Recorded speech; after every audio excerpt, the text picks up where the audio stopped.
Uh, we are on the last chapter, chapter 16 of Romans.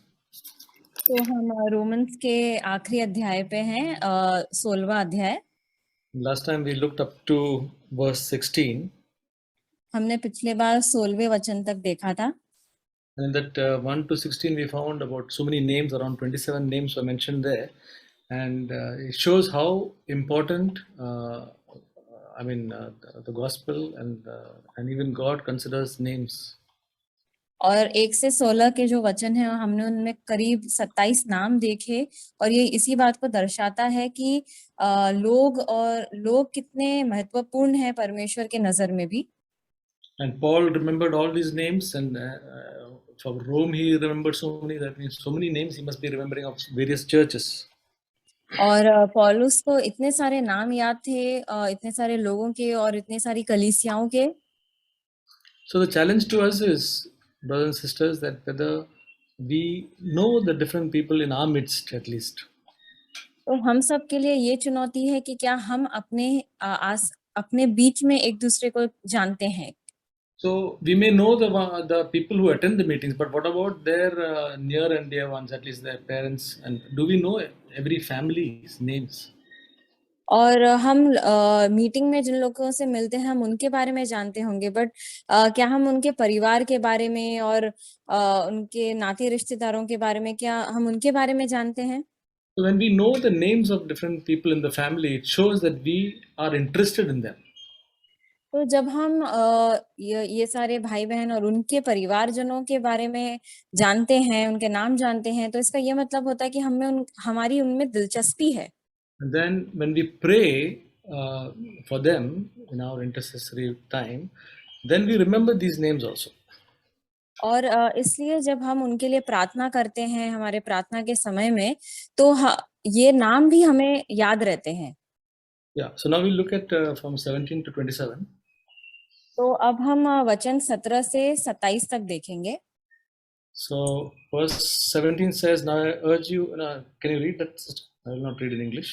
हाँ, तो 17वां वचन कहता है, हे भाइयों, मैं तुमसे प्रार्थना करता हूं कि तुमने जो शिक्षा पाई है उसके विपरीत तो तुम में जो फूट डालते हैं और दूसरों के विश्वास को बिगाड़ते हैं, उनसे सावधान रहो और उनसे दूर रहो। So here he gives a sort of a warning that to keep eyes on those who cause dissensions. तो यहाँ पे एक चेतावनी दी गई है कि जो लोग फूट डालते हैं उनके खिलाफ एक चेतावनी दी है। Dissension means some disagreements which leads to disunity or discord. और फूट डालना इसका ये मतलब होता है कि जो लोगों की एकाग्रता को नष्ट करे, ऐसी चीजें। So disagreements can be there, but when it leads to discord, that is not the right thing. तो लोगों के बीच में कोई एक चीज पे न मानना ऐसा हो सकता है, परंतु उसके कारण मन मुटाव नहीं होना चाहिए। So, and then it says about hindrances. Hindrances are some things which will cause other people to stumble. और फूट डालने के अलावा uncle, can you repeat? Hindrances are some things which causes others to stumble. और विश्वास को बिगाड़ना इसका मतलब ये है कि ऐसी चीजें जो विश्वास के से इंसान को हटा देती हैं। So this is contrary to the teaching which is there, which he has already given. The Apostle Paul has given a teaching that we should have the same mind, and it says in Romans chapter 15, verse 5 and 6, he has already taught them that you should be of one same mind, with one accord you may glorify the Lord. और यहाँ जो बातें हैं ये जो पौलुस ने सिखाया था उसके एकदम विपरीत है। जैसे कि हम रोमियो 15 अध्याय के 5वें वचन में पढ़ते हैं कि एक समुझ, धीरज और बढ़ावे और स्तोत्र uncle, should I read the entire verse? No, you can just translate that. और जैसा पौलुस कहते हैं कि एक मन और एक दिमाग होना चाहिए लोगों में, ये उसके तो एकदम विपरीत चल रहा था। So, as a believer, as a Christian, our whole attitude should be of unity and one accord. That should be the frame of mind. और एक विश्वासी होने के नाते हमारा जो एक दिमागी व्यवहार है वो ऐसा होना चाहिए, एकाग्रता का होना चाहिए, एकता का होना चाहिए। There's a wonderful verse which touched me many years back in Proverbs chapter 6. और एक वचन है जो मुझे बहुत छू गया, ये है नीति वचन से 6वां अध्याय। So, Proverbs chapter 6, verse 16, it says, there are 6 things which the Lord hates, yes, 7 which are an abomination to him. और इसमें 6 का 16वां वचन, ये है 6 बातें वे जिनसे यहोवा घृणा रखता है, और ये है 7 बातें जिनसे है उसका बैर। And in verse 19, it says, out of that 7, one of them is in verse 19, a false witness who utters lies and one who spreads strife among brothers. और 19वां वचन जो कहता है कि वह झूठा गवाह जो निरंतर झूठ उगलता है, और ऐसा व्यक्ति जो भाइयों के बीच फूट डाले। So this spoke to me so many years back that, that one who spreads strife among brothers, that God hates. और इस वचन ने मेरे से बहुत पहले बात किया था कि परमेश्वर ऐसे लोग से घृणा करता है जो भाइयों के बीच में फूट डाले। I prayed in my heart, Lord, till my dying day, let me never do that. और मैंने परमेश्वर से अपने हृदय में कहा कि परमेश्वर मेरे मरने के दिन तक मैं ऐसा कभी ना करूं।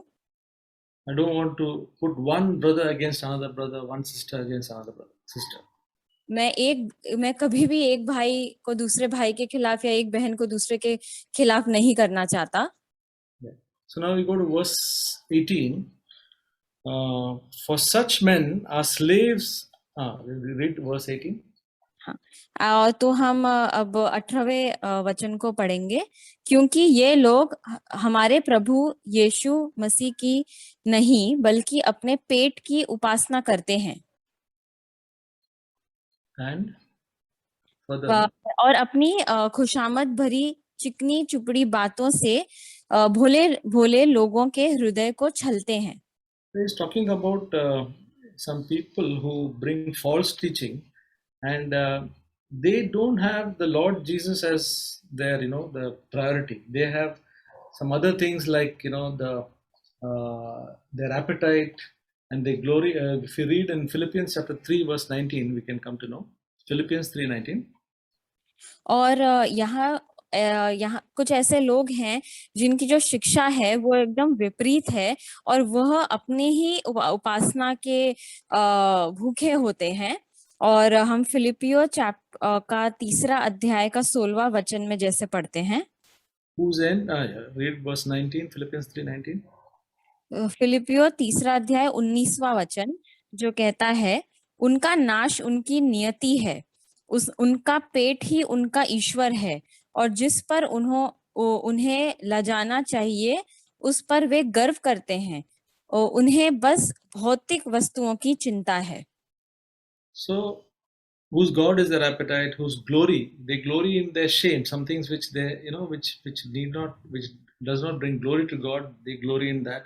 And finally, that they set their minds on the earthly things. There are the false teaching and people who do not present the Lord Jesus, they have their minds set on such things.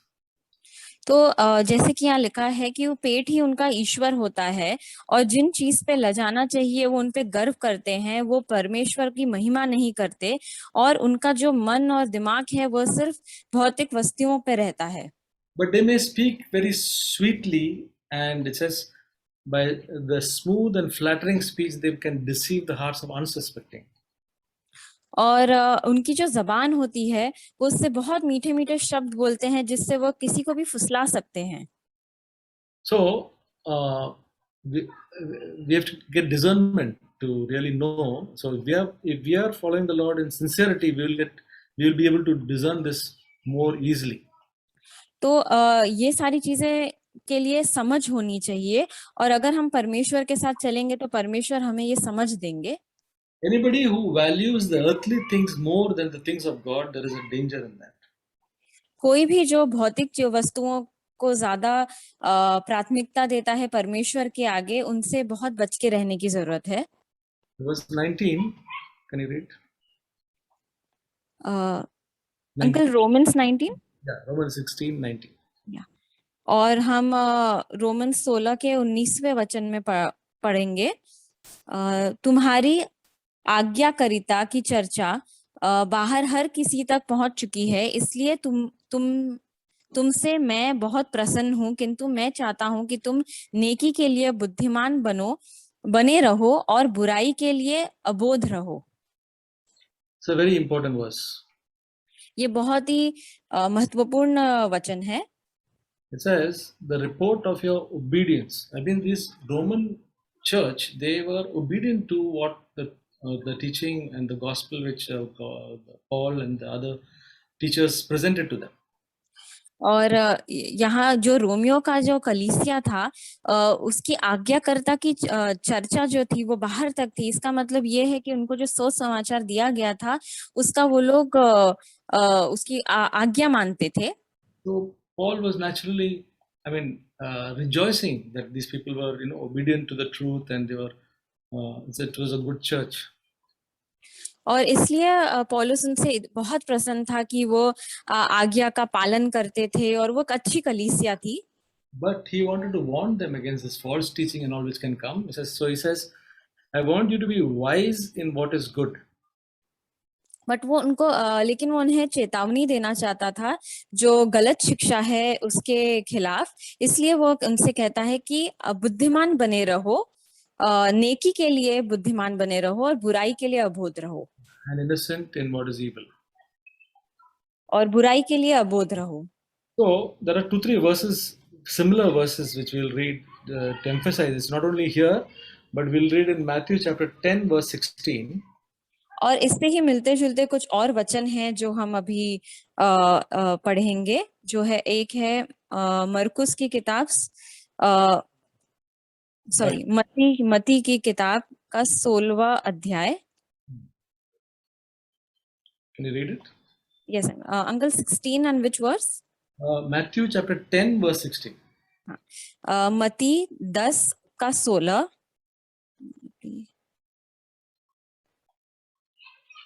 उसमें ऐसा कहा गया है, सावधान, मैं तुम्हें ऐसे ही बाहर भेज रहा हूं जैसे भेड़ों को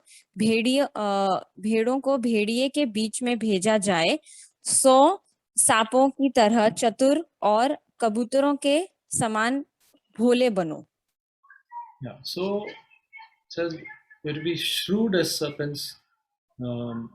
Means in things of, you have to be very careful, not be just like a simpleton, but you have to be, you're going amongst wolves, you have to be shrewd as serpents, but you have to be innocent as doves. और इसमें ऐसा कहा गया है कि हमें सांपों की तरह चतुर रहना है, मतलब एकदम भोले भाले बन के नहीं रहना है, बट और दूसरी तरफ कबूतरों के समान भोले रहना है। Another verse in 1 Corinthians chapter 14, verse 20. और दूसरा वचन है 1 कुरिन्थियों 14, verse 20. का 14वां अध्याय का 20वां वचन, जो ये कहता है, हे भाइयों, अपने विचारों के बचकाने मत रहो, बल्कि बुराइयों के विषय में अबोध बच्चे जैसे बने रहो, किंतु अपने चिंतन में सयाने बनो। So here he's exhorting that do not be like children in your thinking, and be mature in your thinking. Don't allow people to just fool you around. तो यहाँ पे प्रोत्साहन दे रहे हैं कि अपने विचारों में बचकाने नहीं बने रहो, परंतु अपने चिंतन में सयाने बने रहो, मूर्खता नहीं करो। But in evil you must be babes. और इसमें कहा गया है कि बुराइयों के विषय में अबोध रहो। What it means is that concerning evil, we need not try to learn more about it. इसका ये मतलब है कि बुराई के विषय में हमको इसमें ज्यादा सीखने की जानने की जरूरत नहीं है। See, sometimes there are some addictions. Okay, so those who are working with the people and all, they try to get a broad this thing, but a broad information about such things. और जैसे लत होती है, अलग अलग किस्म की लत होती है, तो जो लोग ऐसे लोगों के साथ होते हैं उनको इसके बारे में पता होता है, लेकिन हमको इसके बारे में ज्यादा ज्ञान बटोरने की जरूरत नहीं है। Maybe like drug addiction, maybe pornography. So just to have an idea of overall idea of what it is okay. जैसे कि जिनको ड्रग्स की लत होती है या बुरे चित्रों की लत होती है, इसका हमें ऊपर ऊपर से एक जानकारी होनी चाहिए, बट एकदम हमें इसके गहराई में नहीं जाना है। But not to go into that because there is danger into all those things. But ये सारी चीजों की गहराई में, बुराइयों की गहराई में हमें नहीं जाना है, क्योंकि इसमें खतरा होता है। It says, in Romans chapter 1, we'll not read that, but it refers in Romans chapter 1, verse 30 about inventors of evil. और जैसे कि हम रोमियो की किताब के पहले अध्याय के 30वें वचन में पढ़ते हैं, वो जो बुराइयों का आविष्कार करते हैं। So the invention of evil also is going on side by side. तो बुराइयों का जो आविष्कार है वो भी साथ साथ चल रहा है। And then in Revelations 2:24, Jesus says about the people who are faithful because they have not known the deep things of Satan. और प्रकाशित वाक्य का दूसरा अध्याय के 24वें वचन में कहा गया है कि लोग बचे हुए थे, क्योंकि उनको जो बुराइयों की और जो You can read Revelation 2:24. हाँ, तो मैं पढ़ती हूँ 24वें वचन को। अब मुझे थुआतिरा के उन शेष लोगों से कुछ कहना है जो इस सीख पर नहीं चलते हैं और जो शैतान के तथा कथित गहन रहस्यों को नहीं जानते। मुझे तुम पर कोई और बोझ नहीं डालना है। Yeah. So there are deep things of Satan which we need not know. तो जैसा यहाँ कहा गया है कि शैतान के कुछ गहरे रहस्य हैं जो हमको जानने की कोई जरूरत नहीं है। We need to know the deep things of the Lord. हमको जो परमेश्वर के गहरे रहस्य हैं उन्हें जानने की जरूरत है। So this is very important. We have to be innocent as far as evil is concerned. तो भाई और बहनों, ये बहुत जरूरी है कि हम बुराइयों के मामले में हम बहुत अबोध बच्चे जैसे रहें। I don't need to know what devil and his kingdom, all those things, the evil things. I don't need. I want to be innocent in that. I want to be babes in that. और शैतान और उसकी जो रहस्य हैं वो सारी चीजों के बारे में मुझे कुछ नहीं ज्यादा जानना। मैं एक अबोध छोटे बच्चे के जैसे रहना चाहता हूँ। But I want to be wise in what is good. I want to choose the best possible. Not the. It says, but it says that good is better than. There is a good is the enemy of the best. good is the enemy of the. Enemy of the best. So that is the thing which we can follow. और और इसलिए जो नेकी की बातें हैं उनमें हमको बुद्धिमान रहना है। और जैसे कि कहा, एक अंग्रेजी में एक वाक्य है जो बोलता है कि जो अच्छा है वो बहुत ही अच्छे का दुश्मन है। Yeah. Verse 20 of Romans 16. और 20वां वचन रोमियो 16 का, शांति का सूत्र परमेश्वर शीघ्र ही शैतान को तुम्हारे पैरों तले कुचल देगा। हमारे प्रभु यीशु मसीह का तुम पर अनुग्रह हो। And our God is a God of peace. और हमारे परमेश्वर शांति के परमेश्वर हैं। Those who follow him will always have peace in their life. जो उनके पीछे चलते हैं उनके जीवन में हमेशा शांति बनी रहेगी। Satan will cause lot of disturbance and trouble, but he's going to be soon crushed under our feet. और शैतान भले ही बहुत सारे जीवन में परेशानियां लाना चाहे, परंतु वह पैरों तले कुचला जाएगा। In Revelations 20, we see the end of Satan. प्रकाशित वाक्य 20वें अध्याय में हम शैतान के खात्मे को देखते हैं। He is put into the lake of fire. वह आग वाले नदी में डाला जाता है। So the storybook is complete actually. तो जो ये किताब है, कहानी की किताब, ये पूरी हो चुकी है He knows it. और उसे भी ये बात पता है, He knows his end. वो अपना खात्मा जानता है, But he's still in his business of troubling us. परंतु वो फिर भी अपने इस व्यापार में लगा हुआ है हमको परेशान करने के। But if you read this Revelations 20 verse 10, he says we'll read that just. Revelations 20:10. और हम प्रकाशित वाक्य 20 के 10वें वचन को पढ़ेंगे। इसके पश्चात उस शैतान को जो उन्हें छलता रहा है भभक्ति गंधक की झील में फेंक दिया जाएगा, जहां वह पशु और झूठे नबी दोनों की डाले गई हैं, दोनों ही डाले गई हैं।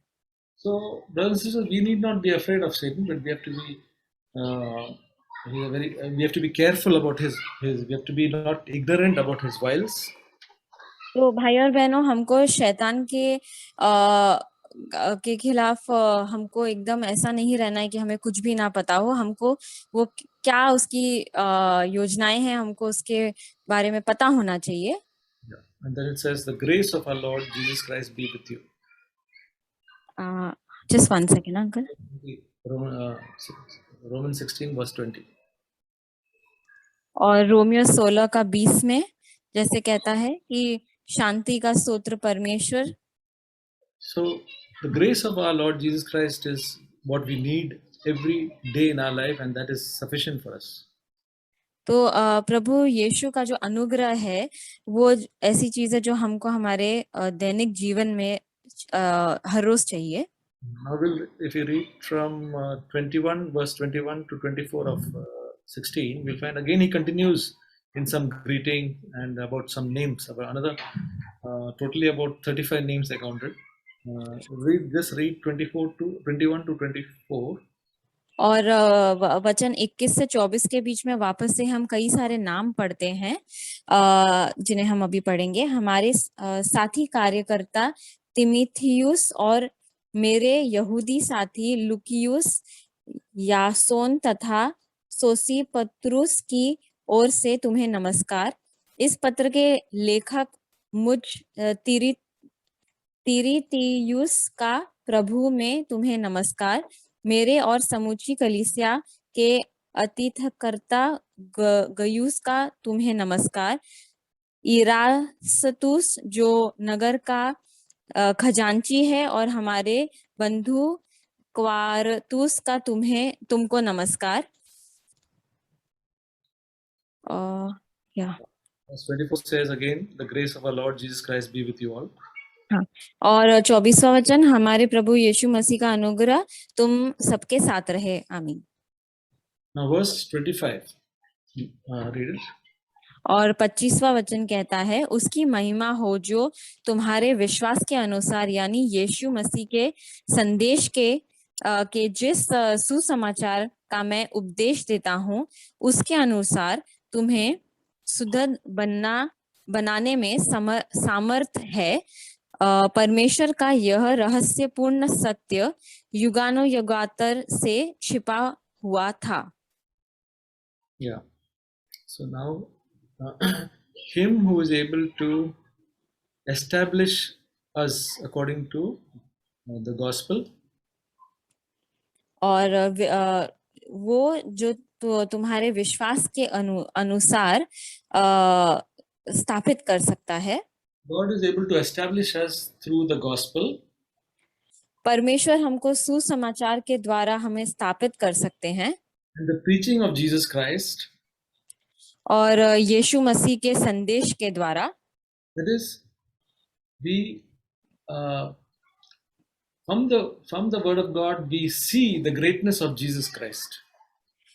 इसका मतलब यह है कि परमेश्वर के वचन से हम परमेश्वर की महानता देख सकते हैं।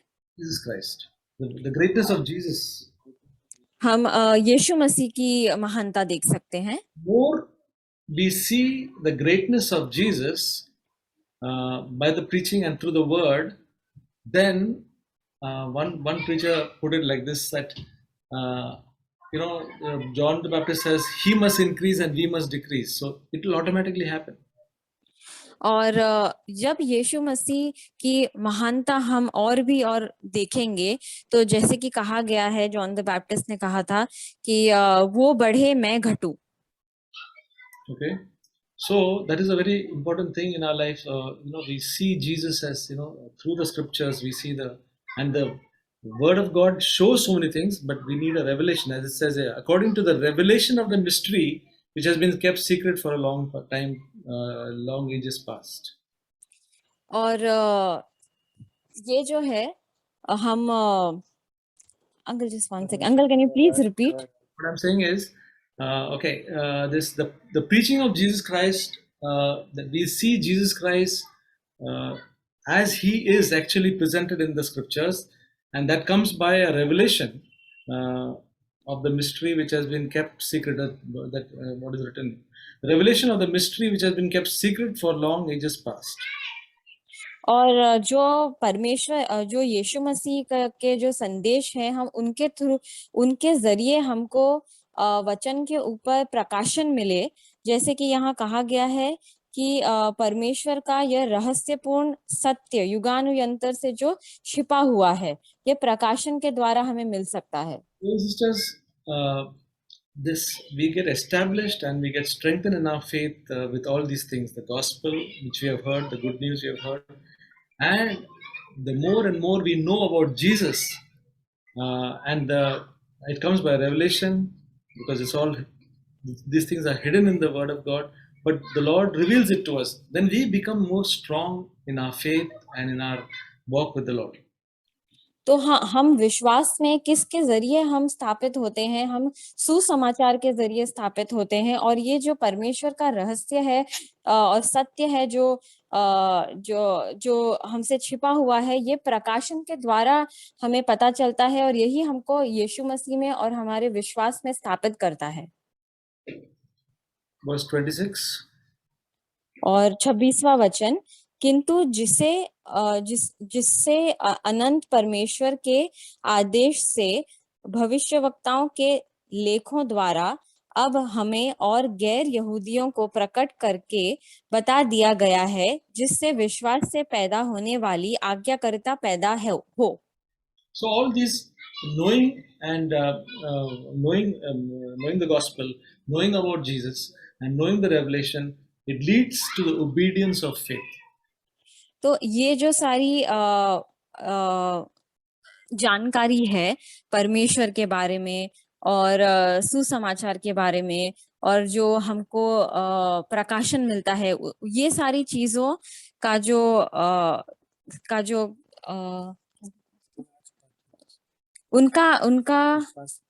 उसका रूप ये होना चाहिए कि वो आज्ञाकारिता में बदलना चाहिए. Yeah.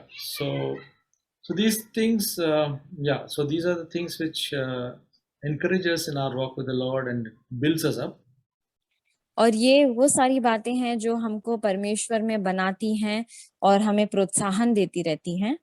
Last it says, to the only wise God through Jesus Christ be glory forever. Amen.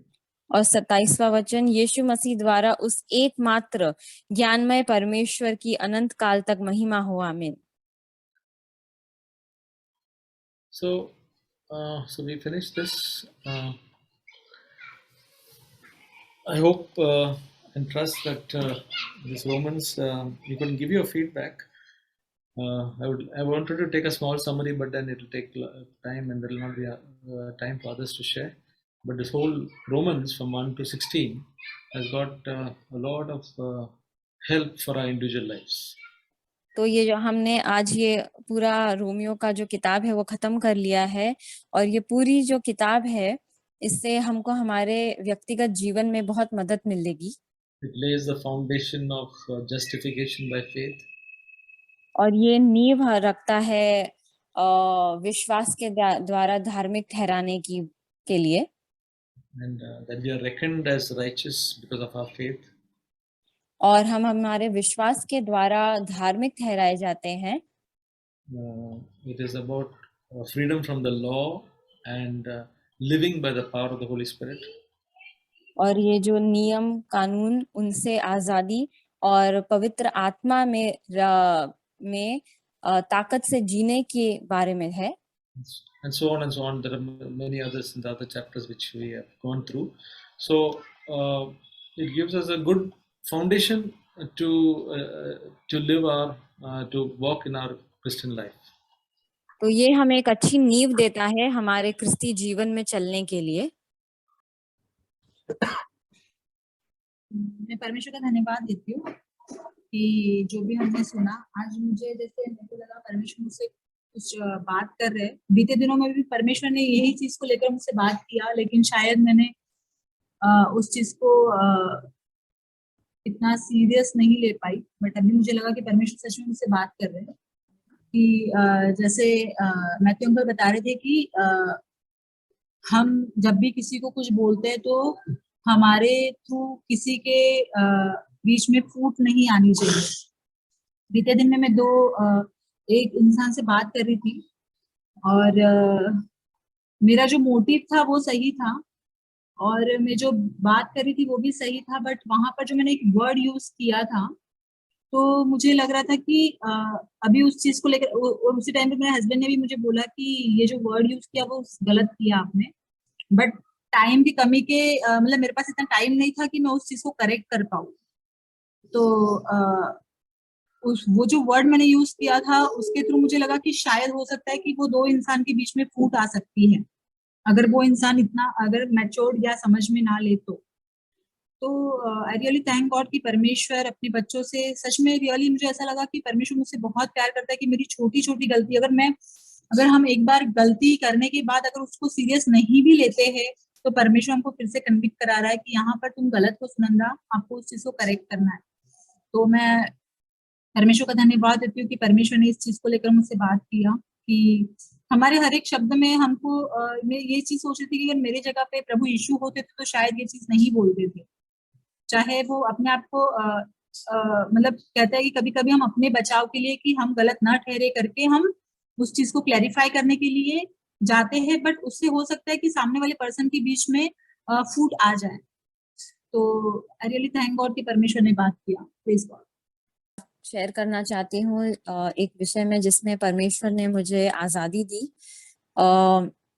हम बहुत बार ये सुनते हैं कि हम अपनी धार्मिकता से हम कुछ भी हासिल नहीं कर सकते और मैं सोच रही थी कि मैं कोई चीज के बारे में मैं प्रार्थना कर रही हूँ, क्या मेरे पास मुझे शायद उसका जवाब इसलिए नहीं मिल रहा है क्योंकि मेरे अंदर उतना विश्वास नहीं है। और मैं देख रही हूँ कि अगर दूसरे लोग उस चीज के लिए प्रार्थना कर रहे हैं तो उनको उस चीज का जवाब मिल रहा है। तो मुझे ऐसा लग रहा था कि क्या मेरे अंदर उतना विश्वास नहीं है, शायद मेरे विश्वास में कुछ कमी है, इसलिए मुझे प्रार्थना का जवाब नहीं मिल रहा है। और फिर उसी वक्त परमेश्वर की आत्मा ने मुझसे बात किया और मुझे एहसास दिलाया कि क्या मैं मेरी धार्मिकता के लिए अपने ऊपर निर्भर हूँ? बिल्कुल नहीं, क्योंकि मुझे पता है कि मैं धार्मिक नहीं हूँ और मेरी जो धार्मिकता, जो परमेश्वर यीशु की धार्मिकता है वो मुझे मिली गई है। तो उसी तरह जो विश्वास है, क्या परमेश्वर मुझसे ये उम्मीद रखता है कि हाँ, मेरे अंदर नियति के अंदर इतना विश्वास हो तो ही मैं उसकी प्रार्थना का जवाब दूंगा? और मुझे ऐसा एहसास हुआ कि ये एक बर्डन था जो इतने दिन से मैं लेके घूम रही थी कि नहीं, मेरे शायद अंदर इतना विश्वास नहीं है मेरे और बट मुझे परमेश्वर ने एहसास दिलाया कि जैसे मैं मेरी धार्मिकता के लिए यीशु पे निर्भर हूँ, वैसे ही मेरे विश्वास के लिए भी परमेश्वर मुझसे ये उम्मीद नहीं रखते हैं कि हाँ, आपके अंदर इतना विश्वास हो तो मैं आपको जवाब दूंगा, तो मैं आपसे बातें करूंगा।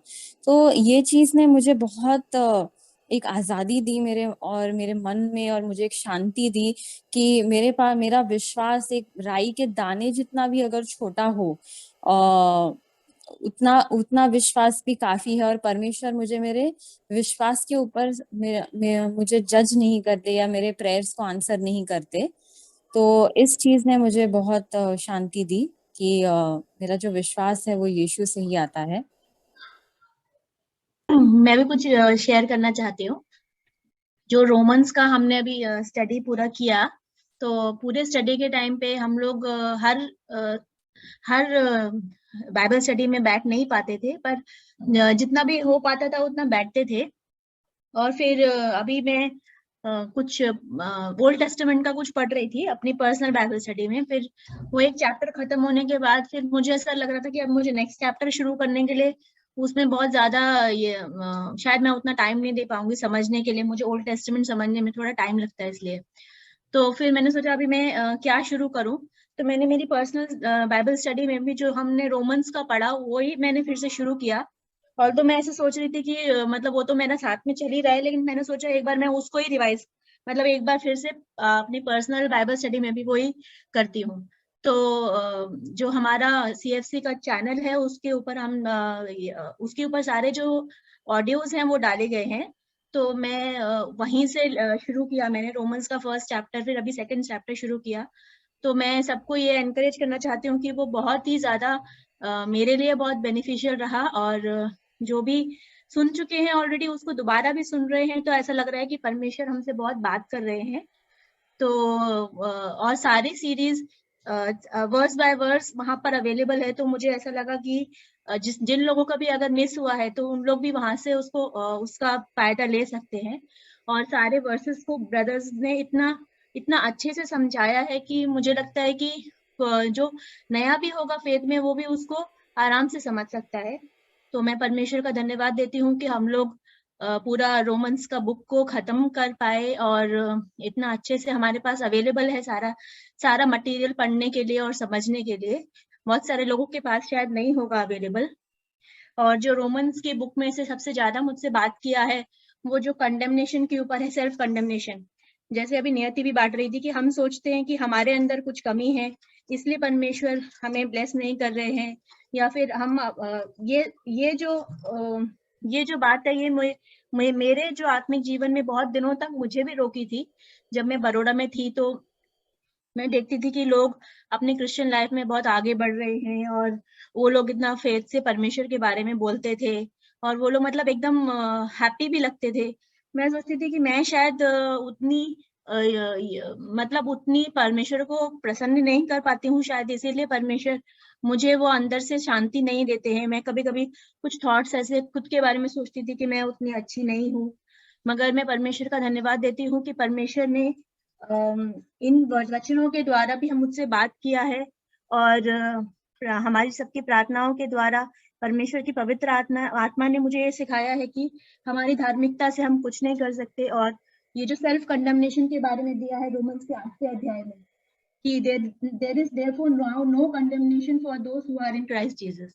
तो ये वचन मैं खुद के ऊपर मैंने लागू किया और जब भी कंडेमनेशन का थॉट मुझे आया तो मैं हमेशा शैतान को मैंने इसी बात से उत्तर दिया कि वो मुझे अभी कंडेम नहीं कर सकता और वो चाहे मुझे कितना भी दिखाने की कोशिश करे कि मैं सही नहीं हूँ, मगर क्योंकि परमेश्वर ने मुझसे प्यार किया है तो I am worthy of it. So I praise God. So ये 16वां अध्याय में एक दो बातें हैं मुझे बहुत प्रोत्साहन दिया। वो दो बातें मैं आपके साथ शेयर करना चाहता हूँ कि पौलुस इसके पहले कई बार विश्वासियों को चेतावनी दिया कि झूठी उपदेशों से सावधान रहो या झूठे उपदेश देने वालों से सावधान रहो।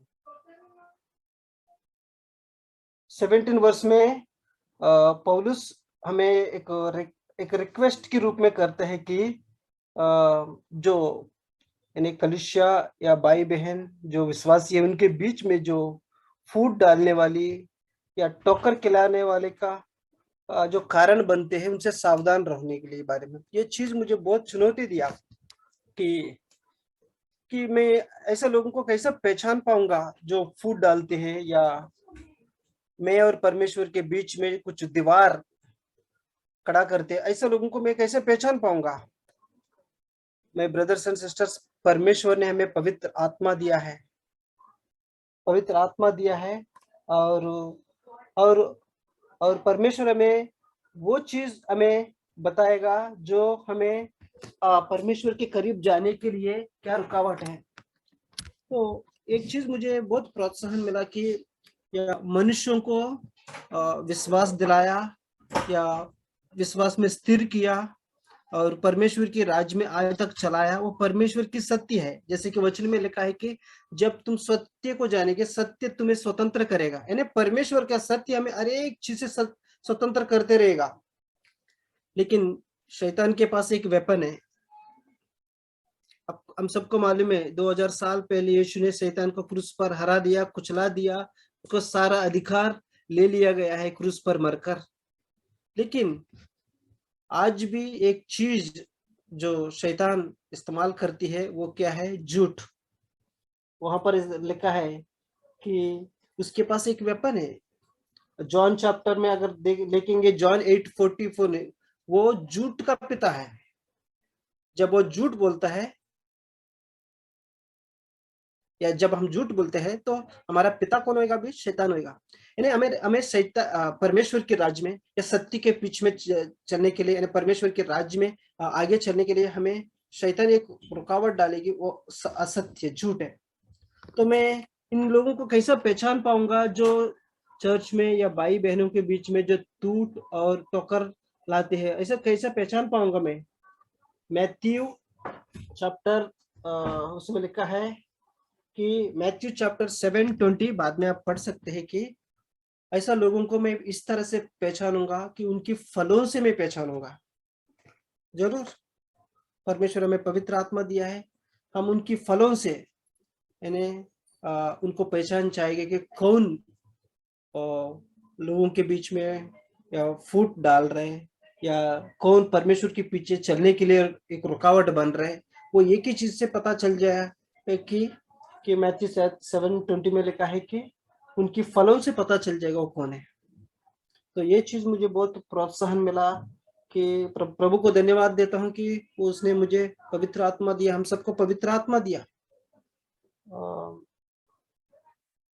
और एक चीज ब्रदर मैथ्यू बोला कि वो रहस्य सत्य के बारे में लिखा है कि 26 रहस्य सत्य के बारे में, यानी गुप्त बातें हैं। परमेश्वर अपने रहस्य से अपने बच्चों को देना चाहता है। जब आप दीन बनते हैं, जब आप नम्र बनते हैं, परमेश्वर अपने राज्य की रहस्य, बड़े बड़े रहस्य बात आपको बताएगा। जानते हैं उस यीशु का जन्म का समय में भी बहुत बड़े राजा लोग थे वहां पर, लेकिन उसकी जन्म की रहस्य उन लोगों को बताया जो मन में दीन थे, जैसे कि भेड़ बकरी पालने वाला या खेत में काम करने वाला, वही लोग परमेश्वर के जन्म के बारे में जानकारी मिला। लेकिन वहां पर राजा में बहुत बड़े राजा थे, मंत्री थे, बहुत बहुत अच्छा लोग थे, पढ़े लिखे थे, ज्ञानी थे, किसी को भी वो रहस्य बात पता नहीं चला। यानी मुझे परमेश्वर के राज्य में कुछ रहस्य जानना है, मुझे हर दिन मुझे दीन बनकर रहना है और नम्र बनकर रहना है। ये दो चीज मुझे बहुत प्रोत्साहन मिला। Praise God. थैंक यू जसो ब्रदर एंड मैथ्यू ब्रदर, बहुत ही अच्छी तरह एक्सप्लेन किया और सचमुच बहुत ही मुझे लगा इस वचन से। हमारे जो ब्रदर्स है कि हम एक दूसरे के बारे में जब भी कुछ गलत बोलते हैं तो हमें तकलीफ होती है और वहां से कलीसिया से वो बाहर जाता है। जब मैं कोई भाई से बाहर गलत बात करूं और एक दूसरे के बारे में बता दूं तो वो भी कलीसिया में फैलता है।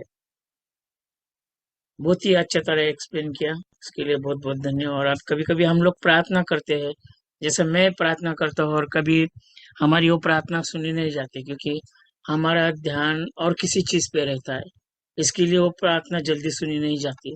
कभी कभी हमें दुख होता है, अगर मैं किसी बीमारी के लिए प्रार्थना करूँ और उनके कल जाके पूछो तो आप कैसे लग रहे हो, तो आप उत्तर मिलता है उनका, हाँ आपने प्रार्थना किया मुझे अच्छा लगा, तभी हम बहुत खुश होते हैं। कभी कभी हमारी गलती होती है क्योंकि हम कोई चीज पे मैं शायद पीछे पड़ता हूँ, इसके लिए वो हमारी प्रार्थना जल्दी सुनी नहीं जाती। धन्यवाद, आज बहुत ही अच्छा एक्सप्लेन किया, उसके लिए बहुत बहुत धन्यवाद।